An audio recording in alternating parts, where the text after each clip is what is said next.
এসআইপিতে কখন ইনভেস্টমেন্ট করাটা ঠিক আর কখন সেটাকে স্টপ করা উচিত আর কখন উইথড্র করা উচিত, এটা একটা কিন্তু খুব বড় ফ্যাক্টর।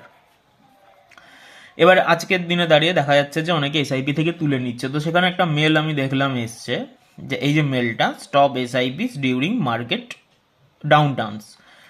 তো এই যে জায়গাটায় এখানে দেখা যাচ্ছে যে এই যে নিফটি 599 টিআরআই অথবা নিফটি 50-তে যে অনেকে তুলে ফেলছে বলে, এই যে মার্কেট যেমন 2020-তে একটা এরকম হয়েছিল, 2022-এ একটা হয়েছিল, আবার গিয়ে 2024-এ একটা জিনিস হচ্ছে। তো এইভাবে যদি হয় তাহলে একটা রেশিও দেখা যাচ্ছে, যদি কোনোভাবে যদি ইন্টারাপ্ট যদি না হয় একটা মার্কেট, তাহলে তার রিটার্ন ভ্যালু কিন্তু আমরা 5 ইয়ার্স, 10 ইয়ার্স, 15 ইয়ার্স, 20 ইয়ার্সে খুব ভালো পাচ্ছি।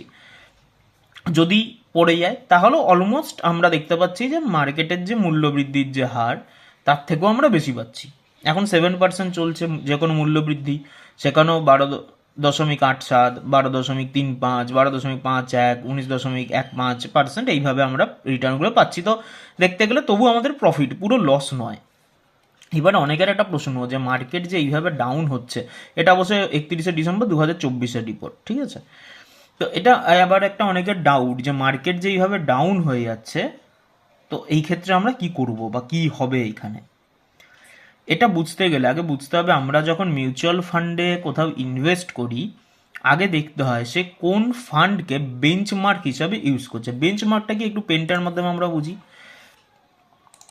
ধরা যাক এটা এই জিনিসটা, এটা হচ্ছে নিফটি 50, এটা ঠিক আছে, এটা হচ্ছে নিফটি 50। সে 50টা ট্রেডে তার মানে ইনভেস্ট করেছে, 50টা ট্রেড রয়েছে, কোথাও 5% দিয়েছে, কাউকে 10% দিয়েছে, কাউকে 2% দিয়েছে, কাউকে 1% দিয়েছে, এইভাবে 50টা ট্রেডে কিন্তু রয়েছে। এবারে একে ফলো করি তো নিফটি 50-তে যারা যারা ইনভেস্ট করবে তাদের বেঞ্চমার্ক তো নিফটি 50-ই থাকবে। তাহলে এদের সঙ্গে আর এর ডিফারেন্সটা কী হলো? ধরা যাক এখানে এসবিআই চলে আসলো, বা এইচডিএফসি চলে আসলো, বা নিপ্পন চলে আসলো, বা মতিলাল চলে আসলো। এ কি করবে? এ হচ্ছে বেঞ্চমার্ক, একে কিন্তু ধরে রেখেছে, মানে যাকে আমি ফলো করব, যাকে অনুসরণ করব। এবার এ কি করলো? দেখা গেল যে নিফটি 50 হয়তো কাউকে এখানে হয়তো 10% দিয়েছিল, স্টাডি করে দেখলো না মার্কেট অতটা ভালো নয়, আমি একে 2% দেবো। কাউকে হয়তো 2% দিয়েছিল, দেখলো না এ তো খুব দুর্দান্ত কোম্পানি, তাকে 10% দেবো। তো এইভাবে সেম ট্রেড কিন্তু এ আবার একটু অ্যানালাইসিস করে কাউকে বেশি করছে, কাউকে কম করছে, ফলে এর ট্রেডটা ডিফারেন্স হলো। এখন কতটা লাভজনক আর কতটা লাভজনক নয়, সেটা কিন্তু সময়ের উপর নির্ভর করে। তো আমরা দেখতে পাচ্ছি যে এ একটা স্টাডি করলো নিফটি 50-কে, বেঞ্চমার্কে স্টাডি করে তারপরে নিজের মতন একটা তৈরি করলো, এক একজনকে এক একটা সেক্টরে এক একটা পার্সেন্টেজ করে বাড়িয়ে দিল। এবার এটা প্রফিটেবল না প্রফিটেবল নয়, সেটা একটা খুব বড় বিষয়। সেটার জন্য আমাদেরকে স্টাডি করতে হবে। একটা হয় মানি কন্ট্রোল মিউচুয়াল ফান্ড ইন্ডিয়া বলে, moneycontrol.com-এ গিয়ে মিউচুয়াল ফান্ড ইন্ডিয়াতে ক্লিক করতে হবে।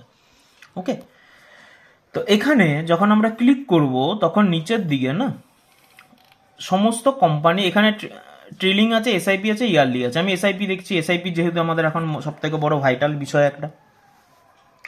তো এখানে large cap, mid cap, flexi cap, sorry এক মিনিট, স্মল ক্যাপ, বিভিন্ন যত যত রয়েছে সবার এখানে একটা পোর্টফোলিও দেওয়া রয়েছে। এবার আমাদের কি করতে হবে এই জায়গাটা দাঁড়িয়ে, আমি এত জটিলতার মধ্যে যাচ্ছি না। নিচের এখানে লং টার্মে টপ পারফর্মিং ক্যাটাগরি, বিভিন্ন ক্যাটাগরি রয়েছে, আমি ওটাই যাচ্ছি না, আমি সিম্পলভাবে বোঝাচ্ছি।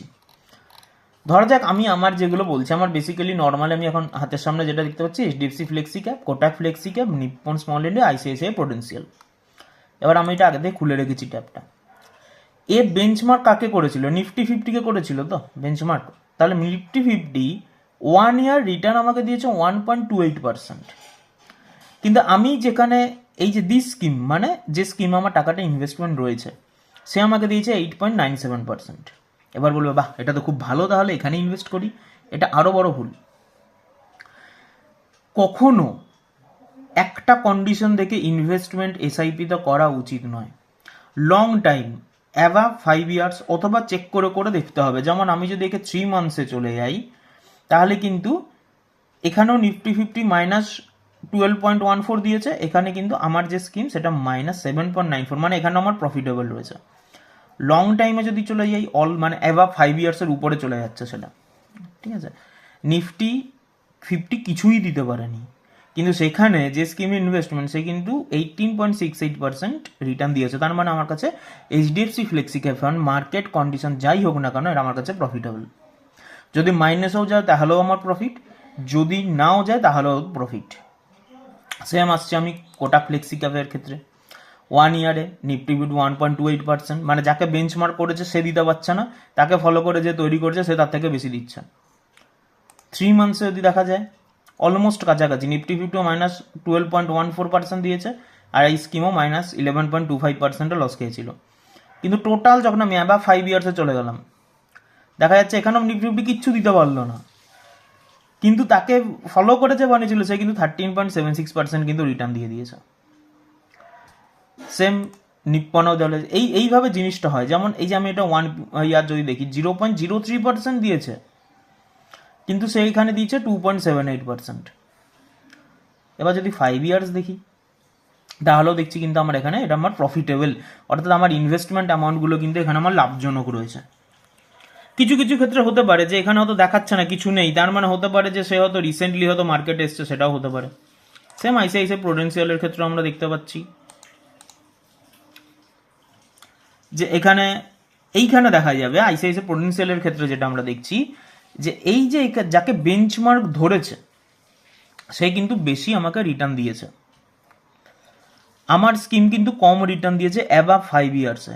তাহলে এবার আমাকে দেখতে হবে কোথায় আমি এটাকে স্টপ করব। একটু নামিয়ে দিই, 2 ইয়ার্সে দেখি কি করছে। 2 ইয়ার্সে কিন্তু 14.46% কিন্তু যাকে বেঞ্চমার্ক ধরেছে সে দিয়েছে, আমার পলিসি কিন্তু 20.7% দিয়েছে। একটু 5 ইয়ার্সে যাই, 5 ইয়ার্সে গিয়ে দেখছি যে বেঞ্চমার্ক সে 14.68 দিয়েছে, আর আমার স্কিম কিন্তু 22.44% দিয়েছে। যখনই আমি অ্যাবাভ 5 ইয়ার্স চলে যাচ্ছি তখনই দেখছি কিন্তু আমার পলিসিটা পড়ছে, তার মানে এই পলিসিটি আমি 5 ইয়ার্সে গিয়ে স্টপ করে দেবো। এই পলিসিটা আমি 5 ইয়ার্সে স্টপ করবো, এরপরে কিন্তু কন্টিনিউ করবো না। এর আগের যতগুলো দেখেছি আমি কিন্তু 10 বছরে অ্যাবাভও কন্টিনিউ করতে পারি, কিন্তু এখানে কিন্তু আমি স্টপ করবো 5 ইয়ার্সে গিয়ে। সেম জিনিস অন্যান্যগুলোর ক্ষেত্রেও আমি যদি যদি আমি অন্য কোনো একটা কিছু আমি যদি ধরি, ধরা যাক কারোর হয়তো নর্মালি আমি একটা ধরে নিই PGIM India mid cap opportunity fund হয়তো আমি ধরে নিলাম, ঠিক আছে, গ্রোথ ফান্ডে রয়েছে। 1 ইয়ার কি হচ্ছে এখানে 2.43% যে বেঞ্চমার্ক সে কিন্তু স্কিম দিয়েছে 5.06।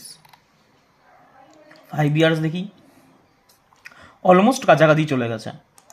অ্যাভাব দেখি এই যে, তার মানে এটাও কিন্তু আমাকে 5 থামতে হবে 5 ইয়ার্সে গিয়ে, কারণ এখানে কিন্তু যাকে বেঞ্চমার্ক সে কিন্তু 21.61% কিন্তু দিয়েছে, আর আমার স্কিম কিন্তু 16.49% দিয়েছে। তার মানে আমাকে এখানে গিয়ে থামতে হবে কোথায়, 5 ইয়ার্সে। অথবা আমি যদি আরেকটু যদি দেখি যে এই যে 2 ইয়ার্সে 14%, এটাও কিন্তু অনেক সময় লো হতে পারে, অনেক কথা ভাবলো লো, কিন্তু এই জায়গাগুলোতেই না যেটা এখন হচ্ছে মার্কেটে, আমাকে বাকি সময়টা স্টাডি করে দেখতে হবে। হতেই পারে এখন সে পড়ে গেছে। লাইফে যে যত খারাপ সময় দিয়ে ক্রস করে আর যে পড়ে আবার উঠতে পেরেছে, এই দুজনে কিন্তু প্রফিটেবল, এটা সবসময় মাথায় রাখবেন। তো সেখানে গিয়ে কিন্তু আমরা এটাকে স্টপ করবো। 2 ইয়ার্সে নয়, থাক বড় থাক, মাইনাসে চলে যাক, আমার লালে ঢুকে গেছে কোনো অসুবিধা নেই, থাকুক ওখানে পড়ে, আমি এখানে দেবো 5 ইয়ার্সে স্টপ করব। অলমোস্ট দুটো কাছাকাছি, আমার আর প্রফিট দরকার নেই। তো এইভাবে ঠিক করতে হয় আমি কোনটায় ইনভেস্ট করব, কোনটায় আমি ইনভেস্ট করব না, কখন আমি স্টপ করব, কখন আমি উইথড্র করব, এই যাবতীয় জিনিসগুলো রয়েছে। এবার এখানে আমি 5 ইয়ার্সে গিয়ে এটাকে স্টপ করে হোল্ডও করতে পারি, কিন্তু যেহেতু এরপরে গিয়ে আমি এটা দেখছি পড়ে যাচ্ছে, তাহলে আমাকে এটা এখানে উইথড্র করতে হবে, ঠিক আছে। বা হয়তো মনে হলো কখনো তো 2 ইয়ার্সে গিয়ে পড়ছে, আমি এখানে স্টপ করলাম, আমি কিন্তু উইথড্র করলাম না, যখন দেখবো আবার একটু বাড়ছে আমি আবার ওটাকে অন করে দিলাম, অ্যাক্টিভ করলাম। 5 ইয়ার্সে গিয়ে আমি দেখছি না তারপরে গিয়ে পড়ছে, আমি এটাকে স্টপ করে উইথড্র করে ফেললাম। তো এই ক্যালকুলেশনটা যদি মিউচুয়াল ফান্ডে লাগানো যায় তাহলে প্রফিটেবল, আর যদি না হয় এই যে এখানে যে রেশিওটা দিয়েছে এই যে রেড সাইনের মধ্যে উঠে যাবে। আর এখানে যদি পড়ে, পরিষ্কার কথা কিন্তু যারা এই সেক্টরগুলোতে কাজ করছে তাদের উপরেও চাপ আসবে, দুটো ইন্টার কানেক্টেড রয়েছে। আশা করি কথা বললাম এসআইপি ইনভেস্টমেন্টের ক্ষেত্রে কী কী বিষয়গুলো দেখার দরকার, কীভাবে দেখার দরকার। যদি কোনো ডাউট থাকে জিজ্ঞেস করে নেবেন।